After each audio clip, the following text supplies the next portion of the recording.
আমাদের জায়গা থেকে প্রথমত করণীয় সমবেদনা জানানো, আন্তরিকভাবে দোয়া করা। সেটা হচ্ছে একজন ব্যক্তি হিসাবে।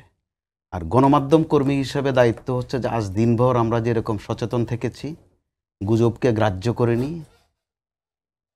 রীতিমতো অগ্রাহ্য করেছি বা গুজব যেন রটতে না পারে আমল দেয়নি, এই ভূমিকাটা অব্যাহত রাখা। সেটা হচ্ছে গণমাধ্যম কর্মী হিসাবে আমাদের অন্যতম দায়িত্ব। সেই সাথে সরকারে যারা আছেন তাদের দায়িত্ব কিন্তু শপথবদ্ধ দায়িত্ব এবং তাদের করার সুযোগ আছে। আমরা শুধু আলোচনা করতে পারি বা প্রস্তাবের মতো রাখতে পারি সর্বোচ্চ, কিন্তু এক্সিকিউট করার দায়িত্ব হচ্ছে সরকারের। এই সরকারের ওই সক্ষমতা আছে। এই সরকার অনেক কিছু নিয়ে কথা বলে, কোনোটা কিন্তু আমরা হাসি মস্করাও করি যে এই বিষয় নিয়েও কথা বলা কি এত জরুরি ছিল। আমার মনে হয় যে এই বিষয়টা গোটা বাংলাদেশের, এই ঘটনাটা সারা বিশ্বে আলোড়িত, সমালোচিত। এখানে আমাদের বাহিনী কিন্তু সম্পৃক্ত। সেই ক্ষেত্রে আরেকটা বিষয় স্পষ্ট করে যাওয়া দরকার।